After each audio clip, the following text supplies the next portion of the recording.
Please welcome back Deepak Rauniyar, Daya Hangrai, Asha Magradi, David Barker, and Jocelyn Barnes.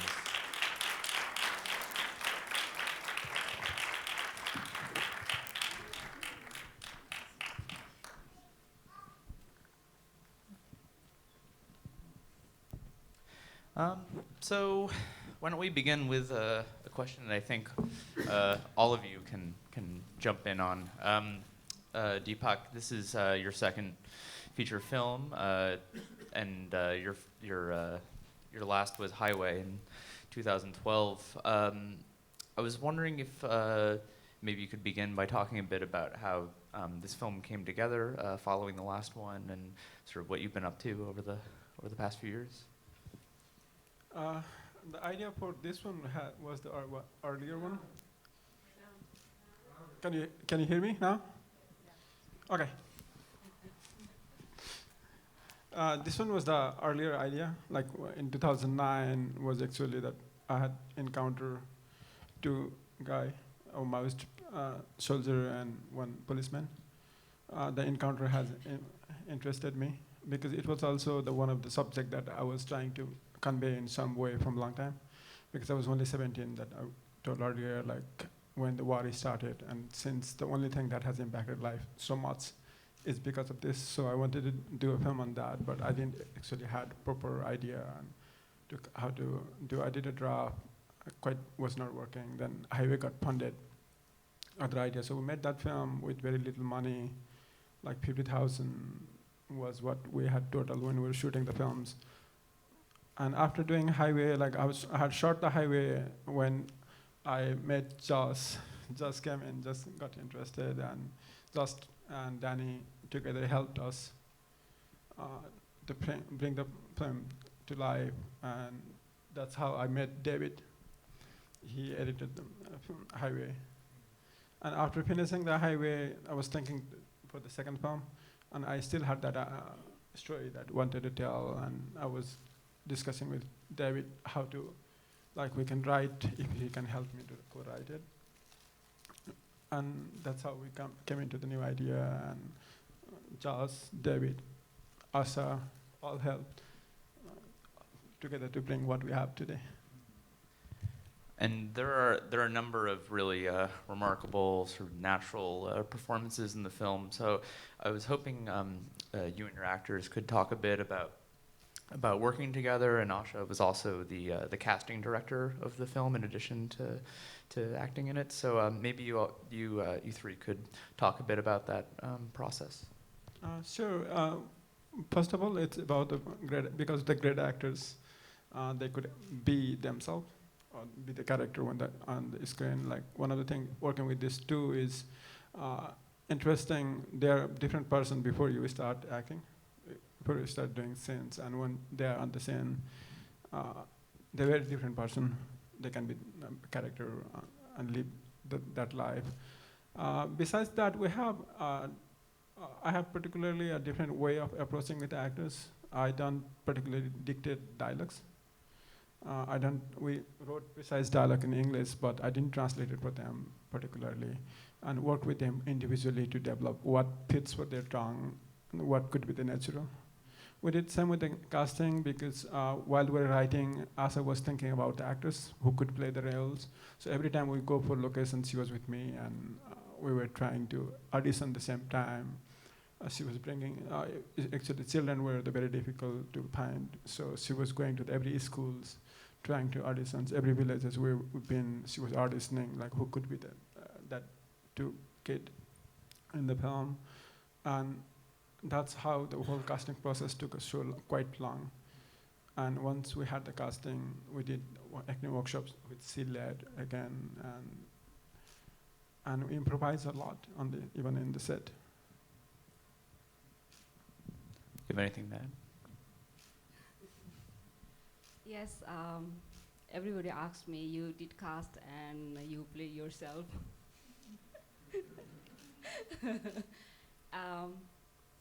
Actually, I didn't want to play, I didn't want to work, but I want to help from outside, but we didn't have that much time, and after the earthquake, we didn't we didn't have that much time, so we couldn't find exactly what I want, what they want.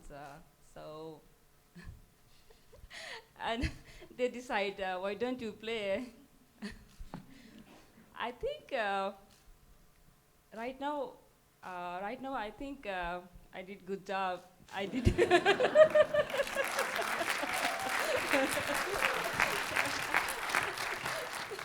And thank you so much. They offer me. Yeah, I hope I did good job. Thank you. And I'll ask one more question, then we'll check in with the audience. The film is very accomplished and solid feeling visually, rhythmically. So perhaps you could say a bit about your collaboration with your cinematographer, but also you and David could talk a bit about the editing of the film and finding this sort of distinctive rhythm. I think David could add more on the rhythm. About like I had particular choices when we started thinking about this story. One of the things I don't like a very composed shooting style. I liked editing, like doing handhelds and let actors feel free how they can be, not telling actors like what every move should be and where they should be looking, or they should be frame out or will be focus in or focus out. So it was very important for me to find a good DP, had a good handheld skill, and would be more like improvisational and be more let actor be free, and we can think about like we can take more attention of what to shoot and when to shoot. So I had been in conversation with him from long years, and we did tried different things, and that's how it came up, that plan. I really loved the idea of like improvising and taking long takes, or taking like 6 minute or 7 minutes, sometimes 10-minute takes. And it was quite difficult, and shooting in mountain and walking and doing those kind of takes. But I like what we have now. It did took quite a long process of. It did quite make a little difficult for editing in some way. It took a quite long editing process. Maybe you can talk a little bit about editing.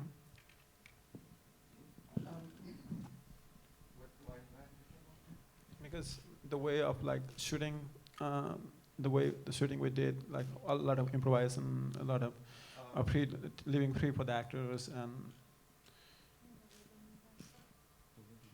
well, I guess the rhythm comes mostly out of the shooting, right? And we also had to develop some strategies for how the film could be dramatized, because most of the actors are not as skilled as Asha and Daya, the two kids had never acted before. And there were a lot of non-actors from the village, and also actors who came from a totally different tradition that wasn't really a psychological, acting tradition.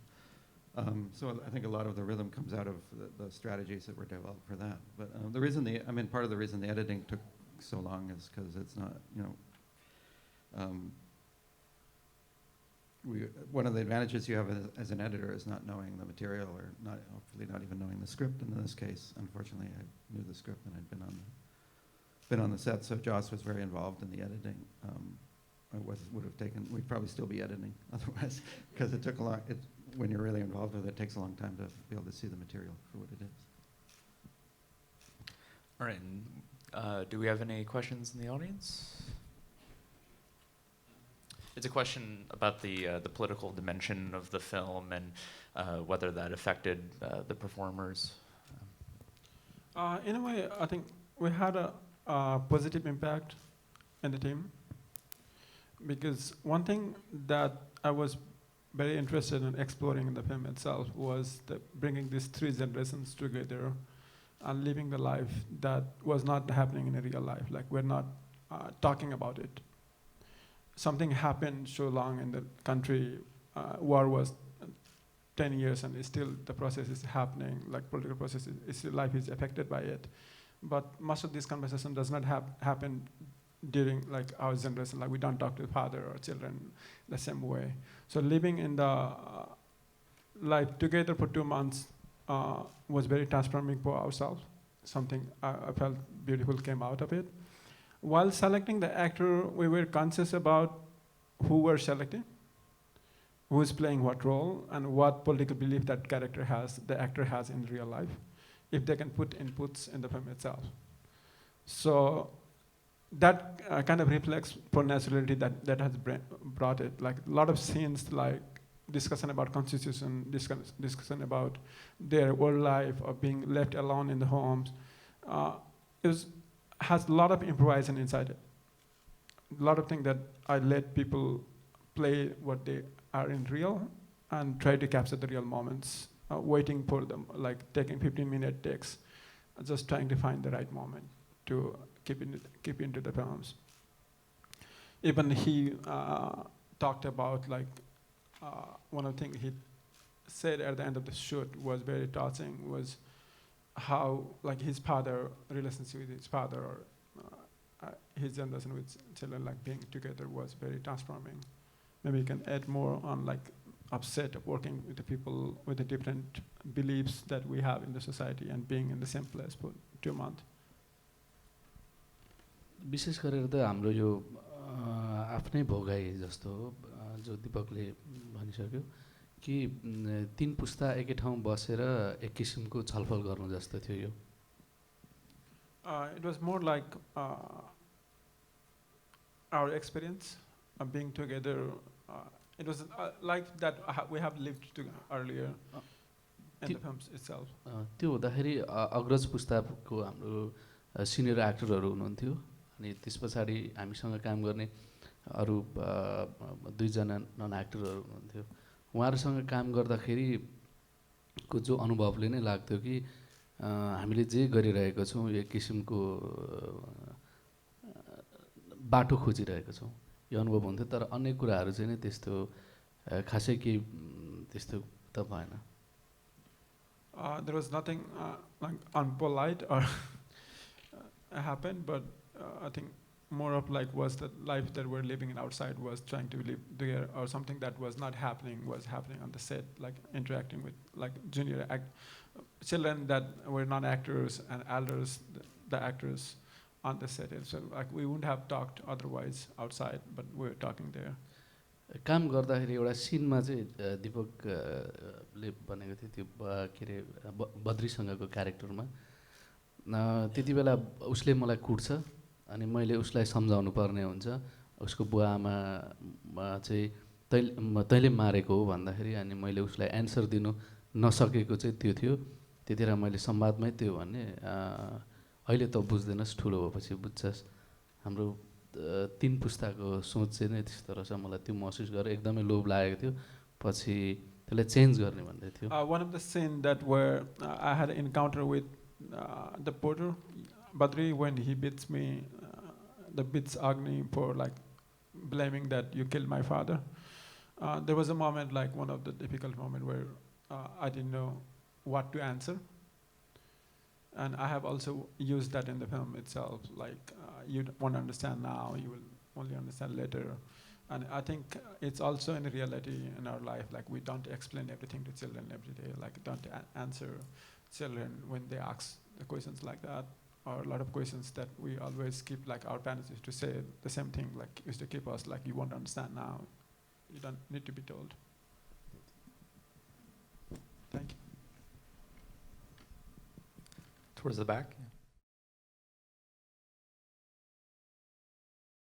It was good, very good. Like we, it was screened over 40 theater for 2 weeks, and well, quite good review and good review from the audience itself. Yeah, go ahead, sir. It's a question about how much of the film was scripted versus what you improvised during the shoot. We have precisely scripted, like we worked on a script from 2012 led to like until we were shooting, like David even came for edit on the location. So we had several drafts of the script. It was quite nicely scripted, but we did have like a lot of improvisation. It's not exactly as the script, but there is both of it.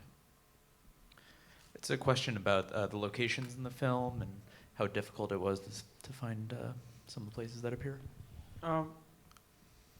We had a difficulty finding a mountain place where looking like remote, but it's still accessible by road. We had selected a place near Kathmandu where we're going to shoot in Sindapalchuk, but April earthquake happened and everything wiped out. So there was no village left when we were actually ready to shoot. So we had to shoot something else again. And later we shot this in 5 different villages across, like one is near Kathmandu and other way outside, like Dampus, Gandruk, other places. One thing that I felt while I was writing it, we were discussing about these empty houses, the house that has grown grass or left abandoned, and by the time we were ready to shoot, I was earlier before going to location, I was thinking that I won't find it. I might need to have to create it, and I was talking to my production designer about it, like how we can create realistic houses like that. But when I started to go around the village and see, I felt like crying, like there's a lot of these houses actually exist. There was nothing created. These houses were in real, like there's a villages of 125 house, or 30 house, only 5 houses is occupied, only 3 houses are occupied. So this villages has been abandoned. A lot of is still only elders or children or women are living, but only in few houses. We have time for one more. Yeah. It's a question about Deepak's influences, I suppose. I don't know for particular for this relation, but I do like Kiarostami a lot. Yeah, Kiarostami a lot. I like Nuri Belsalan from Turkey a lot. Robert Benso from France. But I think film is not only me on this one. I believe that it's one thing I liked about is how we work collaboratively, because Josh has a lot in this film, and David has a lot, and all the actors, my DP, and I think you can see everyone in it. I think it wouldn't have been possible without this close collaboration that I had opportunity of doing it. It is a lot different than my first feature, and I think in these 4 years that has changed me a lot, and this is output of that one. I think this idea of your collaborators being your biggest influence is probably a nice note for us to end on. So thank you, everyone. Thank you. Thank you, Brian.